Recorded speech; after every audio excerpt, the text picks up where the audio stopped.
That's okay. That's what this committee is supposed to be trying to address. General Dunford, your statement on the fact that reform usually comes after some kind of disaster, and we can try to be preemptive or in front of this, actually, I think is a very powerful one. And General Hyten, I think what you're talking about, saying this is going to happen at some time in the future, I think you're probably right about that. My questions actually relate to this issue of timing.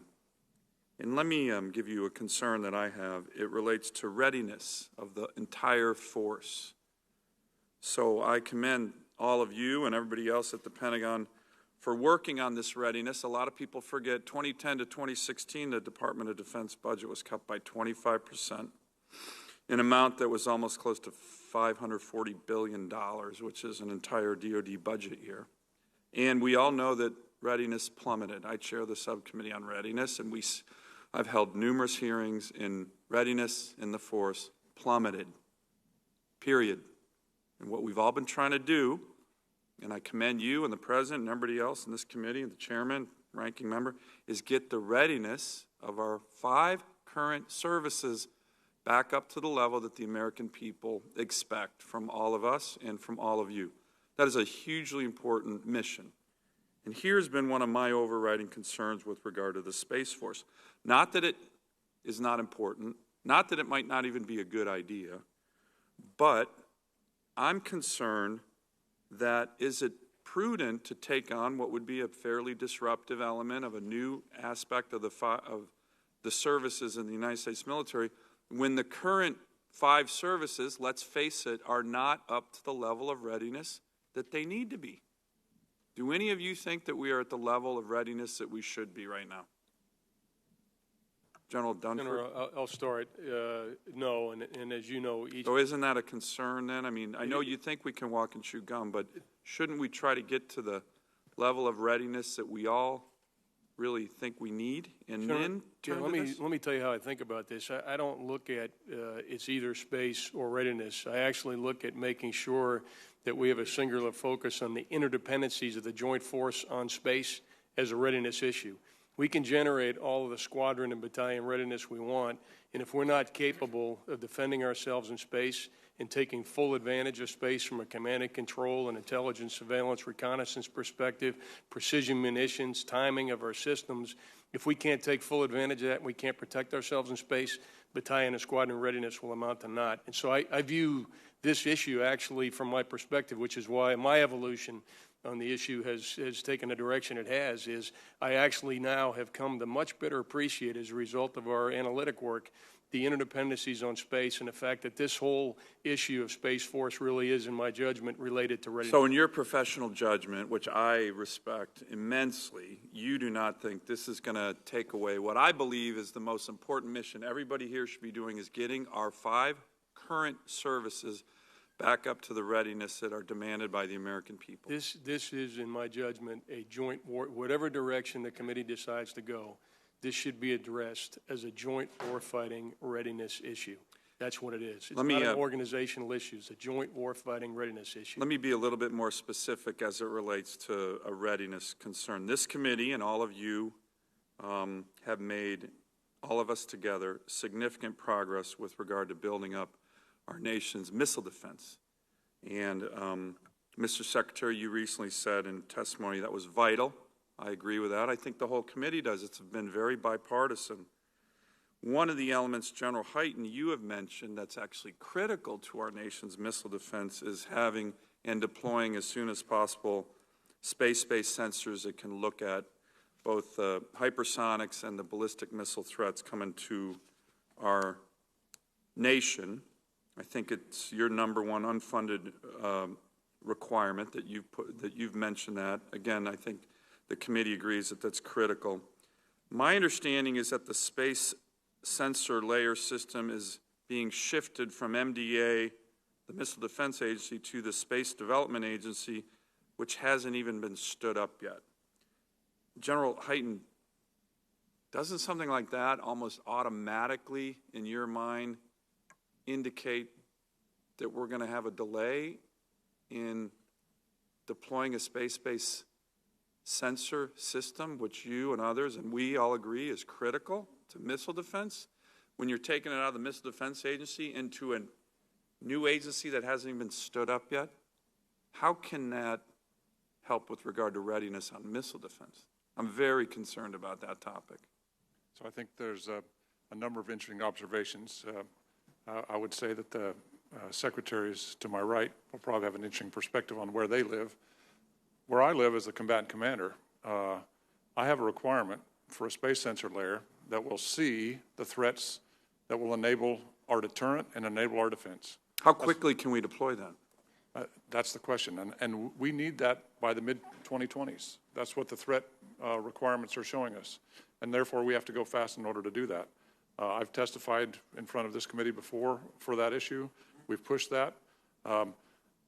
There's so many people that are involved in space now, it makes it difficult. So it was going to be SMC, then the Missile Defense Agency. The Space Development Agency is focused on that. The structure that needs to be, and the Space Development Agency is supposed to look at evolutionary, or revolutionary, not evolutionary concepts. This is a good place for them to do that. They have the right ability to go fast. But the key from a combatant commander perspective is that's my requirement. I need that requirement, and we need it filled by the middle of the next decade. Thank you, Mr. Chairman. As I understand it, under its current organization, the Air Force does not have a good track record of being able to effectively manage the prioritization of its missions in both air and space. And so space frequently falls to a lower priority or lacks a consistent seat at the table. I contrast this with the U.S. Navy, which has successfully managed to prioritize its own air, surface, and submarine missions to include the establishment of separate training, acquisitions, and doctrinal development centers across these very different domains. Why has this been such a problem for the Air Force under its current structure, and what role does a new U.S. Space Command play in helping prioritize space across departments, and how does that differ or duplicate the intent of the proposed Space Force? Madam Secretary or General, do you want to address that? Happy to. Senator, the biggest shift that we're seeing is the shift from an uncontested domain to a contested domain. Over the last 3 years, including the budget that you have before you, the president's budget has included double-digit percentage increases in the budget that are driven by an analysis of the threat, the strategy to meet that threat, the concepts of operations, and the programs to support it. So I think what you're seeing in the difference between what you described with the Navy is that the Navy has been operating in a contested domain for hundreds of years. The Air Force in space has been operating in a contested domain for a much shorter period of time. We have set up in the National Space Defense Center. We have schoolhouses and specific focus on space, most of which have been set up in the last decade. So you're seeing in the Air Force that focus. And I would also say that for the missions and the requirements of the combatant commander, the United States Air Force has provided what the combatant commanders needed in an uncontested environment. So, the Air Force built a glass house before the invention of stones. We now have the invention of stones, and as Jay Raymond said just yesterday to a very large audience, he said a year ago that the Air Force was in a 9G turn towards space superiority, and he was wrong. It's a 12G turn, and so I'm proud of the force that we're presenting. So how will the U.S. Space Command help prioritize across departments, and will it, and how does that differ from intent or duplication in terms of the proposed Space Force? I mean, you got this very complex system. You're saying you're standing up a new training, and you think you're capable, will be just as capable in the Air Force to doing multiple things at once the way the Navy can do it. So how does this differ between, Space Command and Space Force?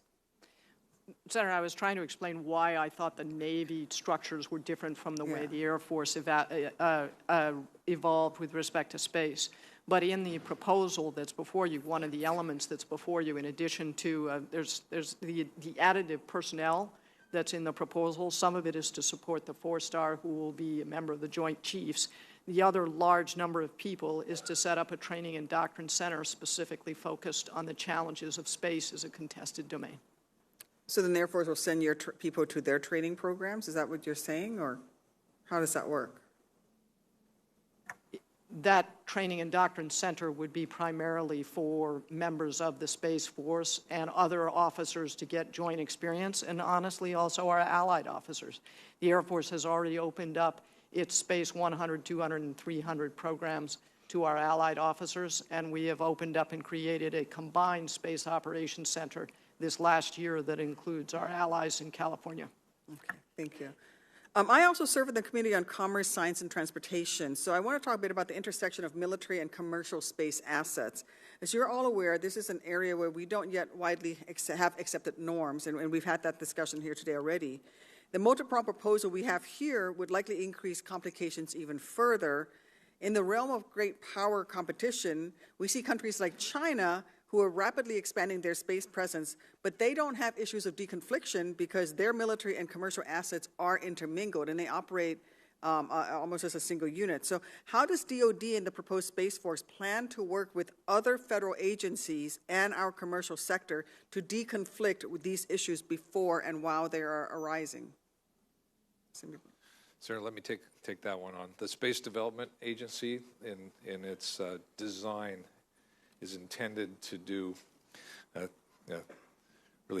undertake 4 different activities. The first is consolidation, so that we can take all the requirements of the department, and then to do fundamental systems engineering, so that we can take advantage of a space ecosystem. So everything from launch to sustainment, and then by design tap into the commercial space industry where significant innovation has occurred. But for us to actually be able to incorporate that technology, we have to accommodate or make corrections to our acquisition system. Our rules and regulations won't allow us to leverage that new innovation. And the Space Development Agency, which is modeled after the Missile Defense Agency, allows us to be able to take advantage of all of those things. And I think that's what allow us to be able to develop capability more quickly and at a lower cost. But I'm also concerned about security, and how do you force the civilians to work closely with you in security and share information? You've got people selling tickets for tourism into space, for crying out loud. Yeah. How do you deconflict that? Whereas the Chinese don't have these problems because they have total control over their commercial sector. I mean, we have procedures, protocols. We've worked with commercial segments. We have a long history of doing that. That's really the intent of standing up an organization like this, so we can really leverage that commercial space. I'd love to explore this further, but I'm out of time. Thank you, Mr. Chairman. Thank you. Senator Tillis. Thank you, Mr. Chairman. Thank you all for being here. I want to talk more about organizational transition. I think the President was right to make this a target that we need to achieve. So to me, it's not a matter of whether we should do it, it's how we should do it and when we should do it. Secretary Shanahan or Secretary Wilson, a part of what I'm trying to do is when you stand up the force, a part of what you're doing is realigning current operations into a more cohesive unit. And so if you're looking at the end state of a space force, have you done the analysis to determine how much of that is just realigning existing commands, training and doctrine center? In other words, if I'm building a new enterprise, how much of the current enterprise is simply being realigned, and then what is the net new? And what I'm specifically talking about is the underlying cost associated with that, because in reality, you're not going to get a whole lot more money. And so you're going to have to create this force within current spending run rates for the most part. And so I'm trying to figure out, when General Hyten rightly suggests that there's a capability he needs by the mid-20s, what potentially shifts to the right after we've already quantified that net incremental cost just for the overall structure of a separate force? Sir, the way we've been looking at this is how quickly can we respond to the threat, and then behind all this, how do we do it more effectively? Standing up the Space Command is not a incrementally large change in cost. So I would argue it's not really moving lines and boxes. It's eliminating overhead and competing priorities. So, 100% of the time, the Space Commander can focus on the new mission. It's not about just getting separation from STRATCOM. It's 100% focused on the new mission, which is contested space, and the authorities, the rules of engagement, and the TTPs, and the technology to support that. The other piece of this was, and this is where the real value is created in the Space Development Agency, for incremental capability that we're going to deploy, given that, and I'll use Secretary Wilson's metaphor, given that we've been designing glass houses, how do we quickly transition so we're no longer building glass houses? That's the race. It's really not about reorganizing for people and professional development. We can pace that based on how much change and cost we want to absorb. But the race to get out of building glass houses is where we've looked at consolidation. How do we go from 10 people attempting to get out of that operation to one, and then leveraging the infrastructure? Because we duplicate. And so, right. I think this could represent an opportunity for driving out efficiencies, and come to find out that maybe there's a way to do this without any net incremental cost. But if you don't get that right, then you say the good news is we have a very clear vision for a Space Force. The bad news is we need net incremental money that we don't have today. And then the bad news we're likely to give you is we don't have any more money, so what are you not going to do? So that's really my focus. Secretary Wilson. Just to add on here, 90% of the forces that we're talking about are currently in the Air Force. In the design phase that we're in with the task force that we have stood up that includes all of the services but is led by the Air Force by a 2-star general, we are in the design phase now, and one of the tasks in that design phase is to recommend the preliminary macro-organizational design of the U.S. Space Force field units as well as subordinate headquarters. So that planning work is underway. Good. General Hyten, do you have anything to add to that? I think it's just important to emphasize that the Space Force that is in our proposed legislation is under the Air Force. Right. So if the Space Force existed today, I would be sitting next to the Service Secretary responsible for space. That decision by the President and Vice President to put the Space Force under the Air Force was the big driver for me, because that will allow us to drive efficiencies and fix problems and not focus on what is the song, what is the recruiting structure, what is the personnel structure, what is the basing structure. When I saw that proposal, I felt a lot more comfortable with the organizational concept. So, that's why I said I don't think it's a matter, to the points that General Dunford made in his opening comments, I don't think it's a matter of whether or not we need this focus. It's just the organizational construct, and I think that what's been laid out to this point is a good one. The last thing I'll leave you with, because I want to end on time in deference to my colleagues, is that I still, while we're taking a look at this organizational evolution, I still think that we need a lot of work done on the overall organizational evolution of these operations that are now embedded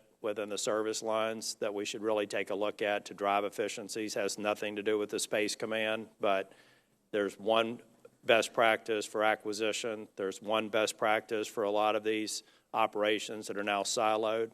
And my guess is if you did that, you'd free up a lot of resources within the current spending levels that could actually be made to accelerate a lot of the things that I know are your top priorities. So that's something I look forward to speaking with y'all when we can do it on a more meaningful basis back over at the Pentagon. So thank you all for being here. Thank you for your service. Thank you, Senator Tillis. Senator Manchin's recognize Senator Reed presiding. Thank you, Mr. Chairman. Mr. Chairman, thank you all again for being here, and I'm sorry I've been running back and forth at committee meetings. I do have a few. In the proposal, this could be to anybody that would want to answer. In the proposal delivered to Congress, there's a little reference to the reserve component, other than to say that it will be part of the 15,000 people in the Space Force. What staff was told last week at a briefing was that the department was not really sure what the reserve component's role would be until we stood up the active component, and that it would take additional legislation to make clear what the role of the Space Force Guard and Reserve look like. If we vote on this Space Force later this year, or spring, early summer, whenever, I'm being asked by the Department to vote on a proposal that does not have a real plan for our National Guard or Reserve, which is a big constituency base of mine. So my question would be, if total force is going to be as important to the Space Force as it is to other branches, isn't it important that we think critically about the reserve components? Senator, it's impossible for me to imagine a Space Force without a reserve component. Because there's no plans. I'm saying you're moving without that in part of your plan right now as we see it. I'm very happy to work with you to make that more specific. You all do have it. You get more specific with that? I think we're happy to work with you on that. There are, within the Air Force, some particularly Guard units that have space. Very much so. I know that. But I'm saying if you have something, we haven't seen it yet. I'm sorry. But if you could share that with us, it would be very helpful. I can relieve a lot of tension. Yes, sir, General. Senator, if I could just talk about where I think we are. So there's a number of issues. I've looked through this and had some of the same concerns you have. There's a number of issues unresolved, and the real question before the committee is, do we stand up the organization and get that four-star leader singularly focused on what the right organizational construct is, or do we wait for the perfect organizational construct to stand it up? And where I fell was to move out and refine as we go, and the committee will have plenty of time to provide oversight. So the initial first step to take in this next fiscal year would be stand up the organization, get the leadership in place, and then begin to address these very important issues, one of which you raised. Okay. Let me go a little bit further. You talk about the culture. This whole new Space Force is of a culture, right? And you want to diversify it. Well, I can tell you, the Army has a certain culture.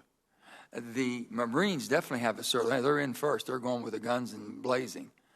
The Air Force, basically, the culture has always been the same. This is where the space professionals have come from. This has basically been your bailiwick. How are you going to change that culture when everyone's still going to come from the Air Force? Or what culture do you think to diversify? Senator, our focus on changing culture is to shift from providing a service to the other combatant commanders with almost like a utility to a warfighting ethos. And we're doing that within the space cadre of the Air Force today in the way in which we train our people, the way in which we assign them. Just as one example, we have people who operate satellite systems at Schriever Air Force Base in Colorado Springs. They spend 4 months on the floor operating their satellite systems in a peacetime environment, and then 4 months in training for a contested environment and how they would operate. Secretary, I'm just having a real, and I think Secretary Shanahan and I have talked about, I'm having a real hard time understanding why we need this other agency. You've got everything at your disposal right now, and this doesn't make any, I'm just having a hard time with it. I'm trying to understand it and Secretary was very patient with me, trying to explain it. But you've got, if I had everything you all have at your disposal right now, and the Air Force has that expertise, and there's some flaws in it, and you want more attention to it, we'll give you what you need. This doesn't make any sense to me at all. I'm sorry. Secretary, I know you want to take another shot at me? No, I'm happy to take another shot at it. That's why we're here, I think. Go ahead and give me your spiel again, because they might want to hear why you think we need this other agency. Yeah. The very short story is the amount of change that's taking place in this environment we're not prepared to address. The way you're set up now. The way we're set up now. But can't you redirect what you have within the Air Force right now, which is where most of the culture is going to stay? It's not going to go over to the Marines. It's not going to the Army. Yeah. It's staying right over there. Yeah. Yeah, so most of this is really within the Air Force, and as Senator Tillis was talking about restructuring, this is a fundamental shift to now treat space as a domain. So the culture is changed because the mission has changed. Okay. The leadership will change. The prioritization of the resources will change, and then our approach to developing capability will change. I got you. Let me just, if I can lead into this, back to Secretary Wilson. Secretary, you've also publicly stated you didn't think the Space Development Agency is a good use of resources, citing the Air Force's own Space Rapid Capabilities Office as an effective acquisition body. Can you elaborate on why you think our money and effort is better invested in processes and organizations that already exist, which is the point I'm trying to make. Senator, the Space Development Agency is not part of the President's proposal or the legislation in front of you. And the first project that this agency is apparently going to take on is actually funded by the Air Force and is in our budget. It's how do we use low Earth orbit commercially based satellite constellations. Mm-hmm. It's in our budget at $140 million over 5 years and is intended to be. It's in your purview also. I mean, that's part of your bailiwick. That is, and it's we propose to do it with DARPA. The question is how best to buy them and whether we need a new agency to do so. Do we need a new agency just to get in a lower orbit? I think so. Are we justifying a new agency just to get in a lower orbit? Senator, it's what I'm saying here is not new. My memorandum to the Secretary on this subject has been reported on publicly, and I did not support it. Thank you, Madam Chair. On behalf of Chairman Inhofe, Senator Kramer. Thank you, Mr. Chairman. Thanks to all of you for being here. And I've only been in the Senate for, well, less than 4 months, but this is the most fascinating 2 hours so far. So thank you all for being as prepared as you are. I'm going to summarize a few things I've heard this morning before I run out of time to do that, and then ask some questions. General Dunford, you said space is no longer a sanctuary. I think Secretary Wilson, you both said it's now contested. Great points, important points. General Hyten, you said there will be a Space Force one day, and I'm going to hone in on that because we hear a lot of reluctance and a lot of questions about the efficiencies, the business model. You've answered them all brilliantly, not necessarily convincingly, maybe to some, but I think you've answered those questions very well. Secretary Shanahan, you said something interesting. I want to go through maybe a little history. You said the existing forces are based on a place, on geography. I think it's an important point that sometimes we're missing when we draw parallels between this and other efforts and missions. As you said that, I started thinking about the Air Force itself, that the Air Force wasn't always the Air Force. It was once the Army Air Force, and prior to that was the Army Air Corps, and prior to that there weren't airplanes. That as new domains became contested, we had to lead. I was also thinking about some other proverbs, including Proverbs where it says that without vision the people perish. I'm pretty sure it was a Minnesota Viking fan that said the logical conclusion of defense is defeat. Being second is not a great place to be, and I know we're first. But I just feel so strongly that if we're going to have a Space Force one day, why wouldn't we start sooner rather than later? Why would we let somebody else get there? And so from a strategic standpoint, and I guess I'd ask the generals first about this, how important is it to have this public kitchen table level discussion? I appreciate your terminology, Secretary Wilson, when you said the President has elevated this topic to a kitchen table level. I think that's exactly right. But our adversaries are watching. They're probably watching this hearing right now. How did China and Russia roll out their space forces or their space activity? Did they do it in a real outward way, or did they try to do it under the radar? Maybe the generals could answer that for me. And is it important, by the way, that we send a message? Senator, I don't mean to be flippant, but the Russian military and the Chinese military are not typically afforded the opportunity we have been afforded this morning in full transparency with initiatives like this. And Senator, the Chinese and the Russians both look at space as a critical element of their defensive capabilities as their military. They've also organized differently about space. The Chinese are integrating a lot of their capabilities into a single command, space, counter space, those into a single command. They have an officer responsible for space, an officer responsible for counter space. I'd be glad to talk to you in a different setting about what I think they're doing and what the strengths of what they're doing and the weaknesses are. But I really don't want to talk about that in a public forum. I appreciate both answers very much.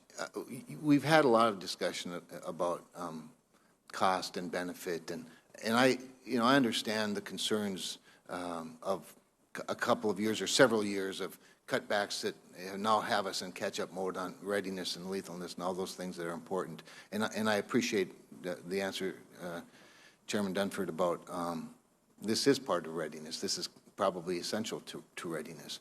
But maybe, Secretary Shanahan, is a cost-benefit analysis, a literal cost-benefit analysis, even, is that a possibility here? No, it is, and implicit in the Space Development Agency is a cost-benefit analysis. It's a twofer. More capability sooner at a lower cost. And that's you know, this is about moving more quickly. I mean, this is a threat-driven response, and it's really not even a response, as I think what the chairman's been highlighting here is how do we get ahead of things. The other piece here, and we've touched on it briefly, is we're about to usher in a new age of technology. I mean, this is, we're on the dawn of some major changes, and if we adapt properly, we'll be able to take advantage of it and, again, increase our dominance in space. And maybe just the last question for Secretary Wilson, then, with that in mind, I mean, are the increments important? I appreciate what my colleagues are saying about, but what about, why isn't this in the plan, or why isn't that part of the proposal, and, whether it's, the Guard or reserves or other things. And yet, aren't the increments sort of an important part of the rollout?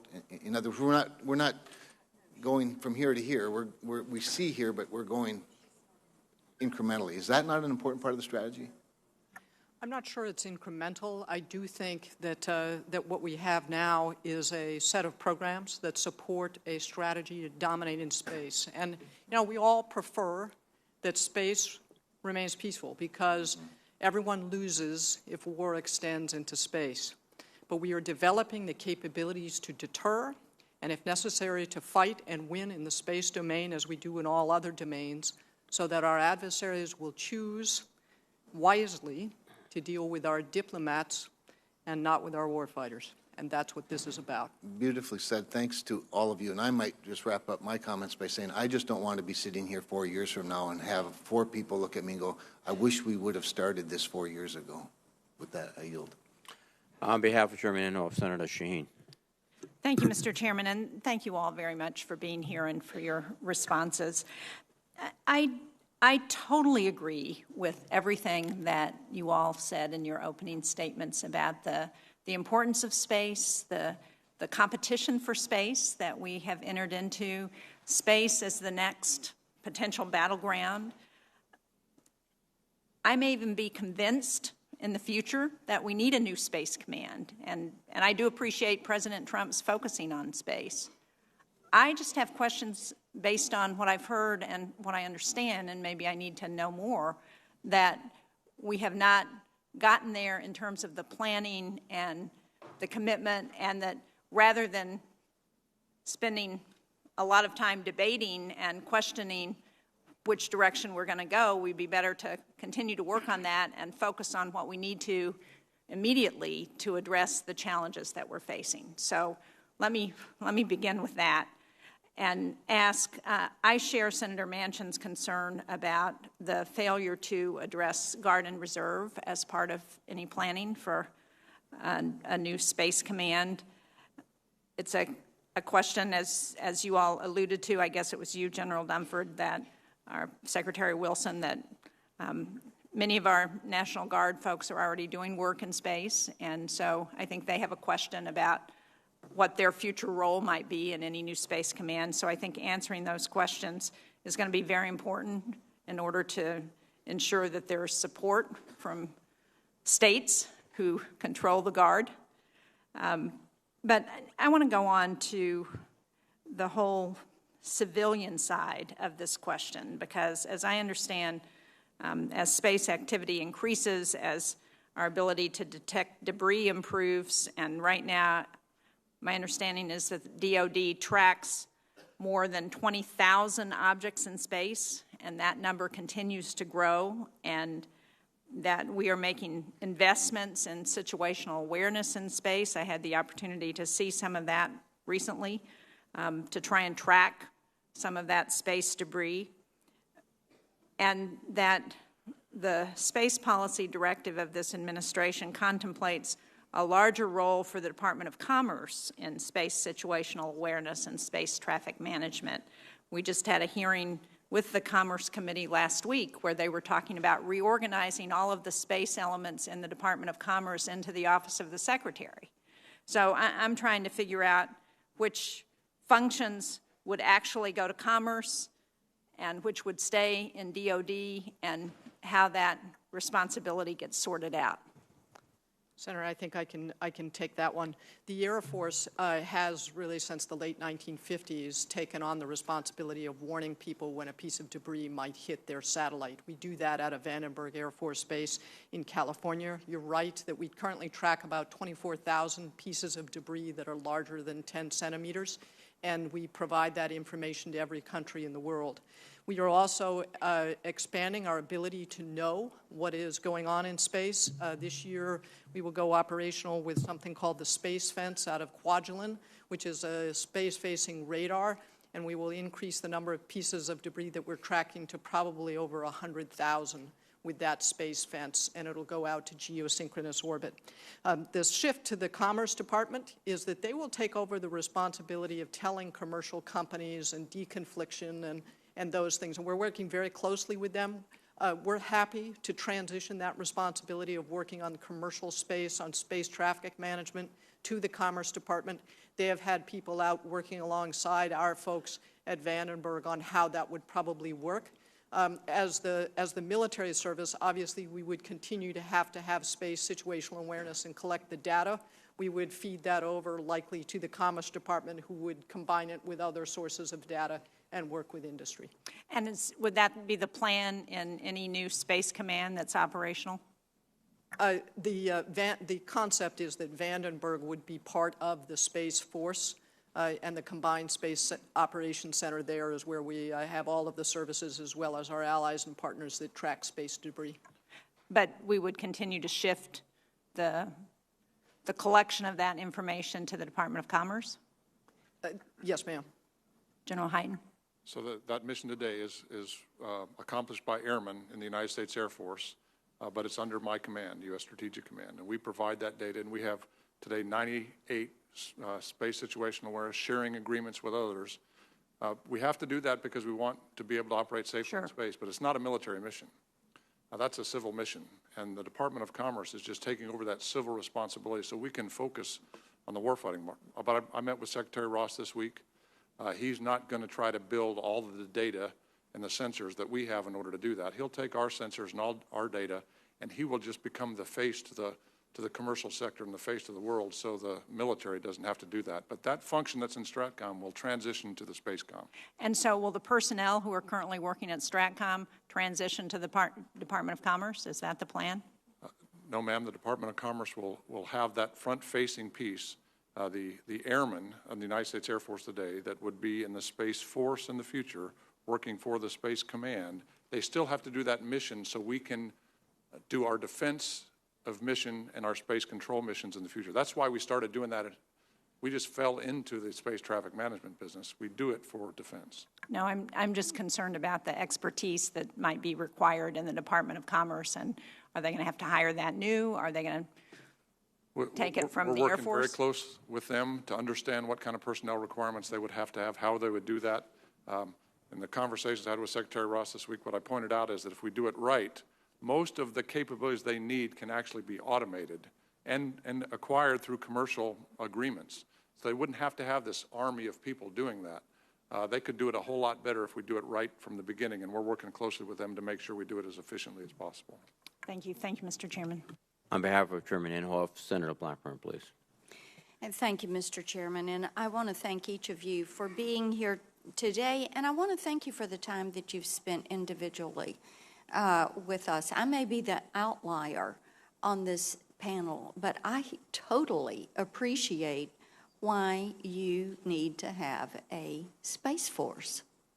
I get it.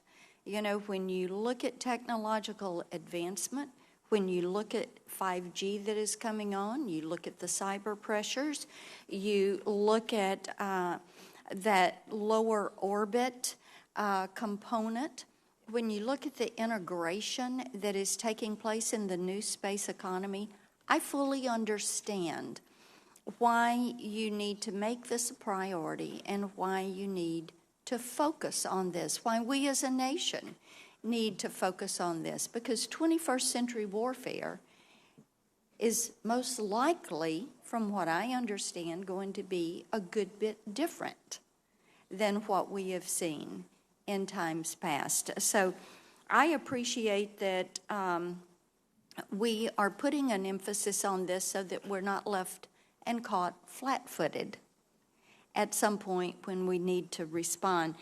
Secretary Wilson, I want to say all good wishes as you leave.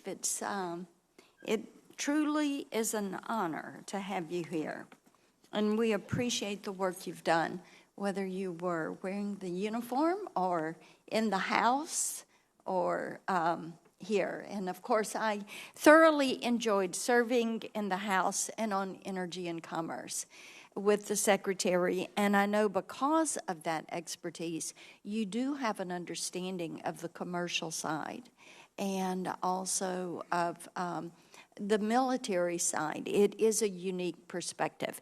One of the things I do want to come to, and Secretary Shanahan and I discussed this a little bit, as you look at this new space economy that is growing, and Senator Duckworth talked a little bit about the Chinese, and of course we've discussed this. You don't know where their commercial sector and their military sector end and begin because they're one and the same. And that is a great power competition. And we want to make certain that we are focused on what that means. So are we doing enough to encourage and leverage the dynamism of the commercial space industry so that we are going to be able, as we conduct this transition, to meet our national security needs? And Secretary Shanahan, I want to hear from you briefly on that. And then, since we are near the end of this hearing, I would like to just go down the dais, anything that you all want to add that you haven't had the opportunity to add. Secretary, to you first. Sure, thank you. I think we're in a unique opportunity, given that now we have to design and deliver capability that's more resilient, that we can draw in the advances the commercial space industry has developed. I mean, I think that's this unique point in time. That's why it's so important that when we do the development and the acquisition, we start at a different place than where we are today with our acquisition system. And there are two big opportunities. One is we systems engineer the ecosystem to draw in launch, to draw in the ground segment, to draw in 5G. It's not about how do we procure a micro satellite or a CubeSat. It's how do we design this system so we can ingest large volumes of data that we're going to take. With a focus on interoperability. Correct. And cross-platform. Yes. And integration of all the different agencies that come under DOD. No, absolutely, and we'll benefit. I think that is a very important point. Thank you. Yes. Secretary Wilson, anything to add? Senator, with respect to architectural design, the Air Force has just finished a 90-day study looking at looking at the threat, looking at the phases of conflict, looking at all of our missions, and calculating and doing about several thousand iterations of war games to figure out what are the best architectures and how do we get there fastest to a defendable space. There are a few conclusions from that. One is that different missions require different solutions, that an increase in number of satellites, particularly large number of commercial satellites, helps, but numbers alone are not enough to prevail. We also found that the Congressional direction to consolidate all of space communications under the Air Force is actually a tremendous step forward, and I can explain in classified session why that would be. And then the space missions that are not well aligned with commercial low Earth orbit satellite systems should probably stay where they are, possibly with changes in protection, but that using only commercial space, so putting hundreds of small, cheap satellites into orbit does not work as a strategy. And it would mean that in combat, that low Earth orbit system would be quite vulnerable and would fail. So this is a complex problem. We've done some pretty good wargaming, and we will be happy to come up and brief the committee at their convenience. Appreciate it. General Hyten, anything to add? Senator, I'll just say it's all about the threat. How do we stay ahead of the threat? The threat right now, especially in China, is going much faster than we are. We have a significant advantage over them, but that's the advantage of history and what we've built over the last few years. We have to stay ahead of them, and I just thank this committee, thank the Congress for taking on the threat. When it comes right down to it, that's General what it's all about. Dunford? Senator, the only thing I'd say in the interest of time would be that, we really have two choices. Either have a bias for action now and move out and establish an organization knowing that there's many questions to be answered, or wait until we have all the questions answered before we stand up the organization. And my best military advice, given the importance of space and the consequences of not doing all we can to optimize the department to move forward in space, would be move out now with what might be the 80% solution, refine as we go, and the committee will have an opportunity to provide oversight to address some of the issues that have been raised this morning. Thank you for the service. Thank you. On behalf of Chairman Inhofe, Senator Heinrich, please. Thank you, Ranking Member Reed. I guess first I just want to say, as somebody who's ranking member right now on Strategic Forces and sits on Intel and obviously sits on this committee, and as somebody who has oftentimes fought the Pentagon over the last decade about the value of disaggregated space architecture and rapid capabilities, I really appreciate the focus we have on space right now. I think it is welcome. There are disagreements on or at least some skepticism about this construct at this point. But I think all of us can agree that this is a conversation that's been coming for a long time, and we need to have it. I want to pivot from Space Force real quick to Space Development Agency for a minute and just ask Secretary Shanahan and General Dunford. One of my concerns there is that we aren't simply shifting money and missions around to do what we're already doing at places like Space Rapid Capabilities Office, Air Force Research Labs, SMC, and some of the things that are working under the current construct. So just what assurances can you provide that we're not reinventing the wheel, but we're adding value? I think there are two domains or two capabilities that the department is going to invest in its modernization, and it has to do with command and control and communications, and then Earth observation. Each of the services has its own plan. So it's really more about the systems engineering and the architecture rather than the technology that's being developed at the RCO.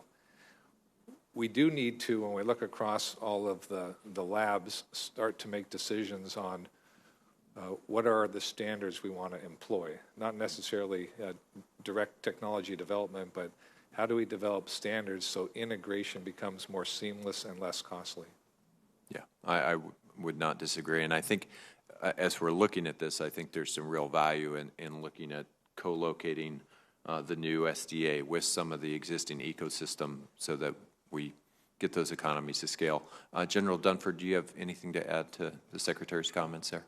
The only thing I'd say, Senator, is, this makes sense to me as an initial step, and I think the broader question you're asking about is how do we make sure that all the processes in the department are aligned?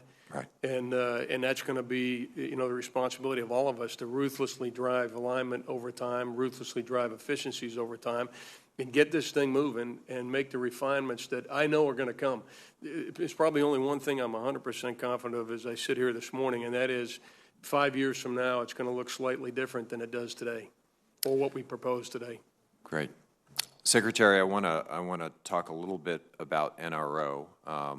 Obviously, a lot of it exposure to that on one of my other committee assignments, and they have a pretty unique role right now, both under Title 50 and under Title 10, and I think they're working well. Can you give some certainty around, is NRO in or out of the White House legislative proposal right now, and what's the logic? It's out, Right. and it's not out because there aren't enormous synergies. Mm-hmm. It's really out because of organization and agreement on timing and alignment. There are a lot of details. This is General Dunford's point about how quickly can you move. We can move out on the things we can control. It doesn't mean that we couldn't move out in the integration with NRO. To your earlier point around architectures and technology, as we build out the future, we need to be provisioning with the NRO because that integration is going to take place in the future. And if we do that, it makes the integration that much easier in the future. I think that's probably the right answer. I know there are some questions on this committee about where that belongs, but I think that's the right approach. Secretary Wilson, General Hyten, I wanted to ask you, I know we talked before about the importance of leveraging small space in commercial assets, and last week you spoke about blackjack, but I'm more interested in the issue around giving small launch providers an opportunity to put some of these small sats in place. Does this space proposal do anything more to leverage that emerging industry to meet our national security objectives? And is there a place where, is that one place where SDA might also play a role?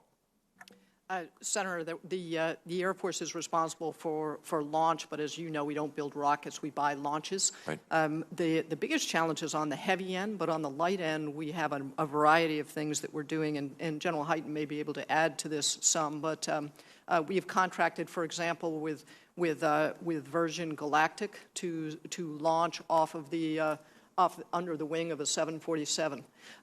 We are working with a number of very small, very innovative companies on different ways to launch, and launch flexibility and reconstitution from unexpected places is one of the ways in which we keep our adversaries guessing. General. And Senator, we've made a lot of progress in the last few years of taking advantage of that. I think one of the strengths of the proposal that's before you, though, is the structure we're proposing will allow us to better leverage all of the industry that this country has to offer. And we've struggled a little bit with the commercial sector in particular. We've struggled with the smaller companies figuring out how to do that. Right. The Air Force recently has made huge progress in walking down that path. I think Space Development Agency can walk down to real commercial leverage. So I think the total of this proposal really gets after a lot of the things you're talking about. Thank you. Mike. Thank you. On behalf of Chairman Inhofe, Senator Hawley, please. Thank you, Mr. Chairman. Thank you to the witnesses for being here. Thank you for your work, your diligent work on this important proposal and this important topic. You've nearly made it to the end here.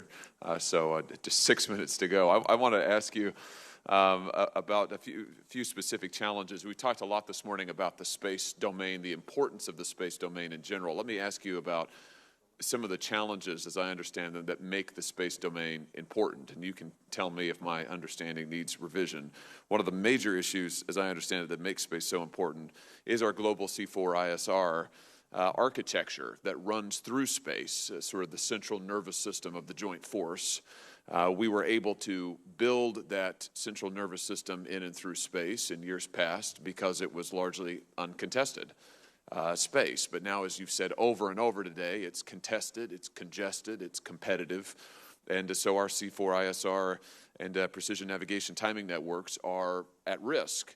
So what I want to ask you is, what are we doing to make our global C4ISR networks and our PNT networks more resilient and survivable? And how does the Space Force, how will a Space Force contribute to that? Absolutely. Go ahead, General. So, Senator, I think you described the space challenge quite well. I think we have a significant element of everything that we do that goes through space. There's not a single military operation that exists on this planet that doesn't involve space some way, and the C4 network that we operate leverages space, especially because we operate away from our homeland. We operate overseas. And when you do that, you need to bring your communications, bring your ISR, bring all those capabilities with you, and a significant amount of those capabilities today come from space. And so as we look to the future, we have to make sure we protect that, and we defend that, and we can still provide those capabilities. And our adversaries have seen that too. And as they've seen that, they're developing capabilities to counter those. So we have to adjust. We have to be able to build different architectures that we can fight with more effectively, that can guarantee that capability is always there. We have to build the ability to defend ourselves and the ability to deny an adversary the use of space at a time and place of our choosing if we have to.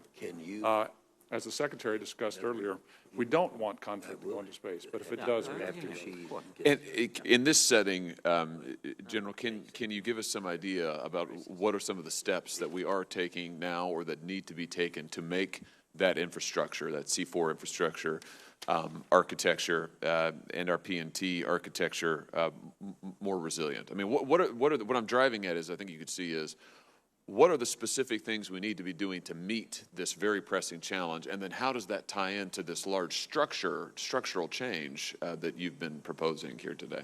So the Secretary described one of the big changes is the integration of satellite communications in one place. As we move to a Space Command and a Space Force, the benefits that we'll get from that unity of effort will be we'll have one command focused on operating satellite communications, and we'll have one force looking at acquiring the capabilities we need to. And the integration of those two capabilities will allow us to better defend ourselves and operate in the future. You can apply that to position, navigation, and timing. You can apply that to overhead weather, missile warning. All the capabilities we have, you apply that same concept. And we can talk in a classified session about the specifics of what we're doing, but in broad terms, that's the structure. Madam Secretary, you wanted to add to this? Senator, before the fiscal year 19 budget that we brought up before your election, we did some work on what should our strategies be and how do we shift our programs to implement those strategies. And we did a tabletop exercise with many of the members of the committee to show what the strategies were in the program shifts. Those strategies really kind of revolve around 5 things in general. The first is to protect and defend.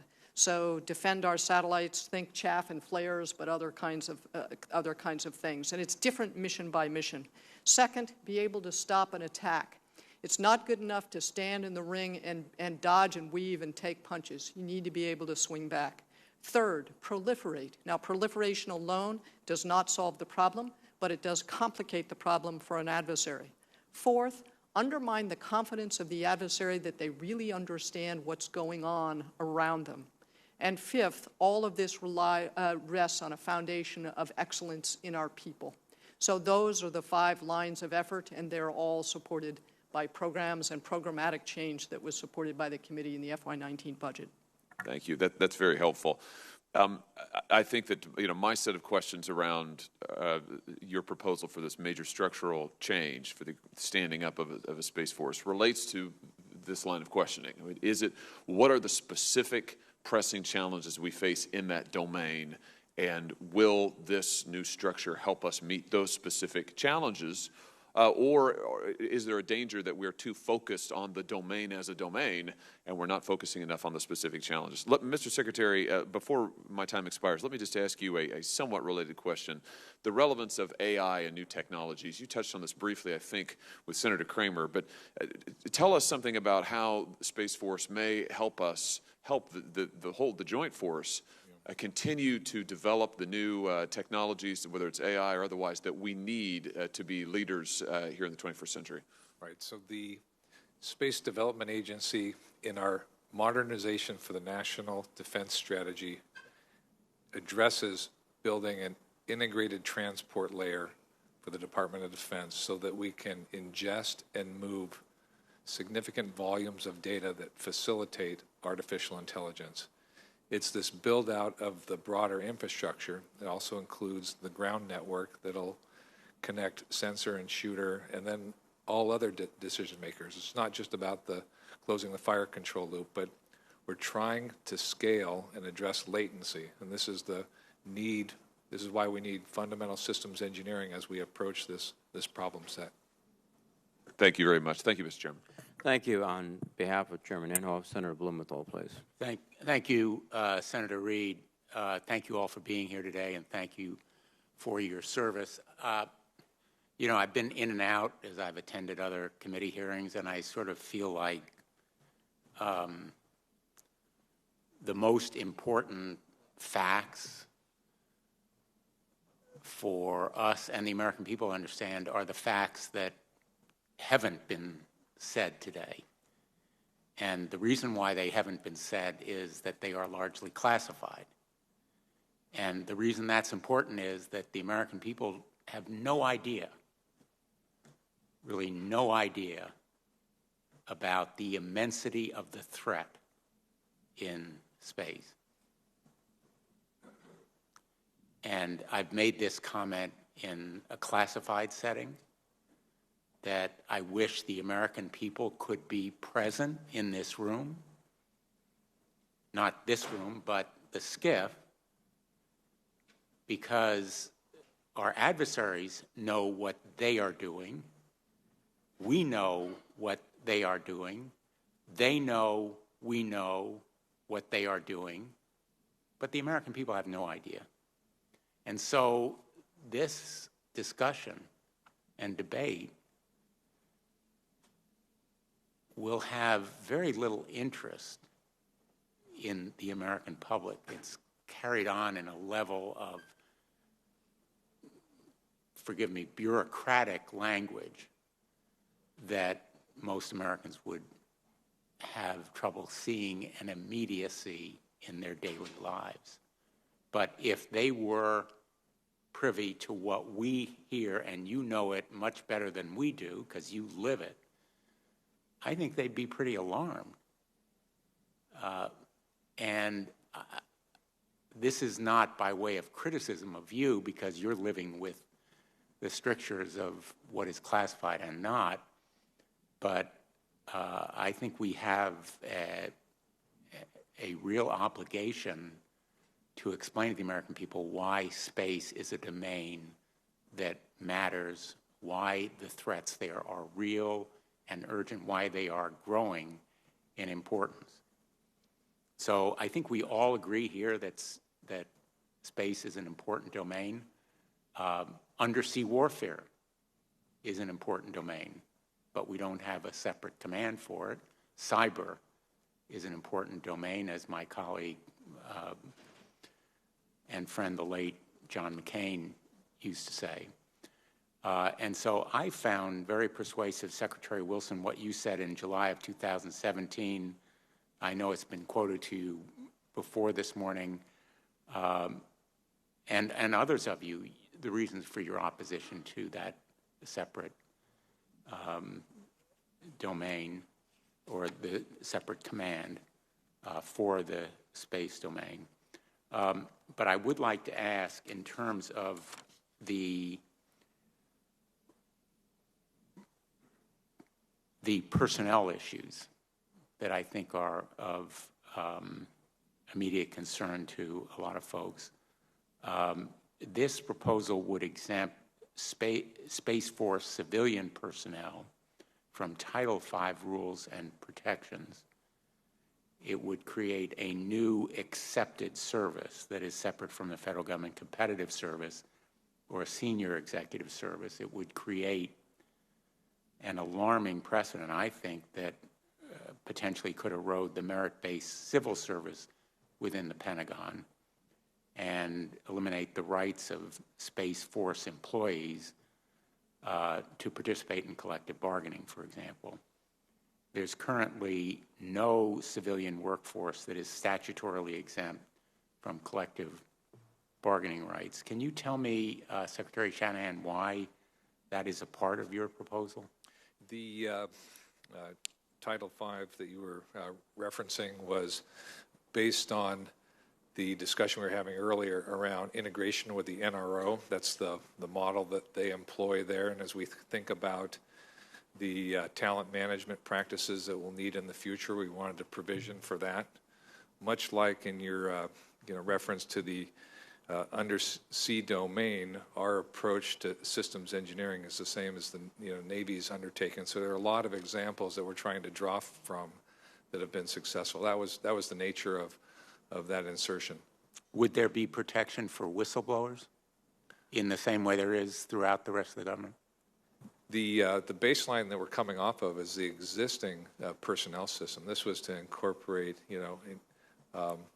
the ability to integrate with the NRO. So I would, I'd have to go back, sir. I'd have to go back and confirm that for you. But if you would, that would be appreciated. You bet.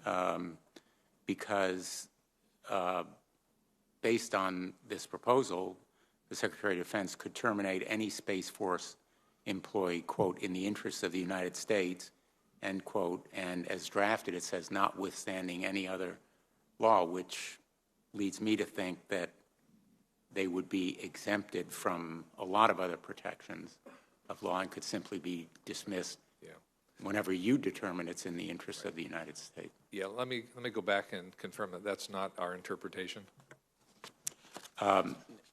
My time has expired. Thank you, Mr. Chairman, but I think there are essentially, and I have a lot more, and I'm going to submit them for the record, a lot more questions than answers here. And as others have remarked, each of you has raised objections or reservations or questions in the past, the very recent past, about this idea, which I'm not sure have been fully addressed here. Thank you. Thank you. On behalf of Chairman Inhofe, Senator Warren, please. Thank you, Mr. Chairman. So we're here today to examine a proposal to set up a Space Force within the Air Force.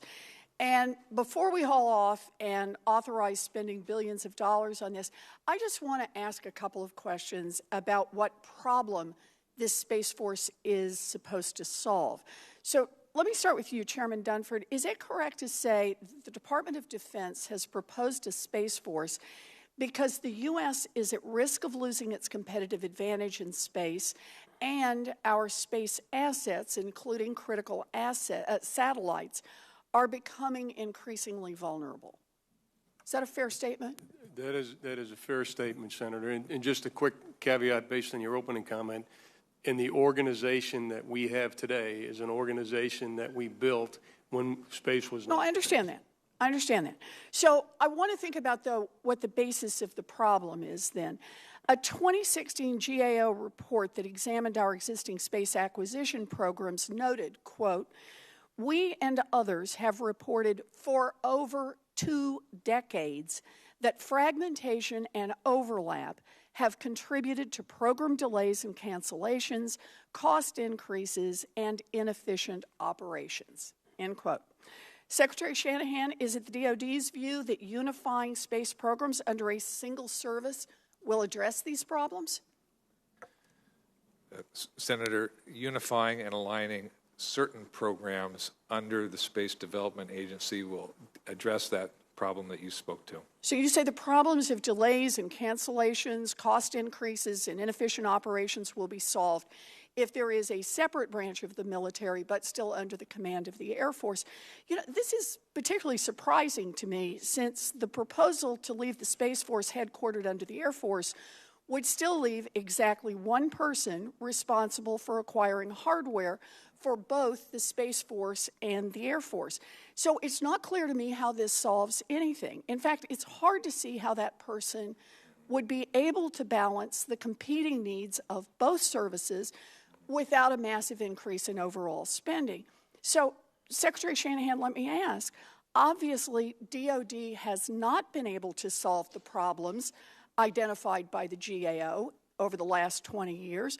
Why do you think another layer of bureaucracy will suddenly solve this problem? Well, I think the department solved a lot of problems. I think we can point to a lot of programs where inefficiencies, delays in decisions, redundancies, overlaps have been corrected. I think there's a... I'm sorry, the report is from 2016 from the GAO saying you have not solved these problems. And all I'm arguing is we've made lots of improvements, and we can point to... And how is having one person, as you have now, in charge of the acquisitions for these two programs, Space Program and the Air Force, how's that going to solve the problems that were identified by the GAO? Well, specifically, there are a set of fragmented programs today that will be consolidated, and they'll allow us to get at many of the issues identified in the GAO report. There's just one person in charge right now. And you still haven't fixed this problem. No, this isn't about one person. This is about an organization, and an organization that has certain capabilities and decision rights. Well, look, I understand that DOD says that unifying space acquisitions is going to help improve outcomes, but I'm concerned that it won't, because program delays and cancellations, cost increases, and inefficient operations are the rule, not the exception. And the entire defense acquisition system already has this problem, and nothing in this proposal makes it any better. You know, none of the ideas I've heard today clearly spell out how a Space Force leads to improved security in space. Instead, all I see is how a new Space Force will create one more organization to ask Congress for money. And there's no reason to believe that adding an entirely new Space Force bureaucracy and pouring buckets more money into it is going to reduce our overall vulnerability in space. I just think the taxpayers deserve better than this. I yield back my time, Mr. Chairman. Thank you, Senator Warner. On behalf of Chairman Inhofe, let me thank the witnesses for their testimony and declare that the hearing is adjourned. Thank you.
Joe.